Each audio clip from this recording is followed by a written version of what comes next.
திருப்பத்தூர் மாவட்டம் ஆம்பூர் அருகே குர்பானி கொடுப்பதற்காக கட்டி வைக்கப்பட்டிருந்த காளை திடீரென கயிறை அவிழ்த்துக் கொண்டு சாலையில் ஓடியதால் வாகன ஓட்டிகள் மக்கள் செய்வதறியாது திணைத்து பயந்து அங்கிருந்து செல்லக்கூடிய காட்சிகளை பார்க்கணும். ஒரு வழியாக அந்த காளை பிடிபட்டிருக்கிறது.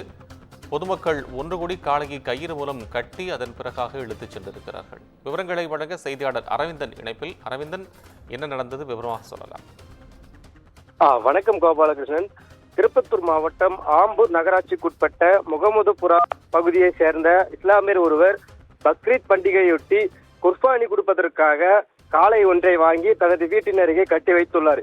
இந்நிலையில் இன்று காலை அந்த காளையானது கயிற்றை அவிழ்த்துக் கொண்டு ஆம்பூர் நகர் பகுதியில் உள்ள சென்னை பெங்களூர் தேசிய நெடுஞ்சாலை மேம்பாலத்தின் கீழ் உள்ள சாலையில் அங்கும் இங்கும் ஓடியது. உடனடியாக இதனை கண்ட அப்பகுதி மக்கள் மற்றும் அங்கிருந்த பேருந்திற்காக நின்றிருந்த பயணிகள் ஆகியோர் அங்கு அலறி எடுத்து ஓடினர். அதனைத் தொடர்ந்து அங்கிருந்த பொதுமக்கள் மற்றும் மாட்டின் உரிமையாளர்கள் கயிறு மூலம் மாட்டை பிடித்து உடனடியாக அங்கிருந்து வேன் மூலம் காளையை அங்கிருந்து கொண்டு சென்றனர்.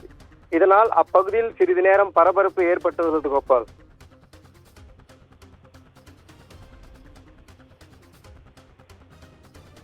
நன்றி ரவீந்திரன், உங்கள் விவரங்களுக்கு நன்றி.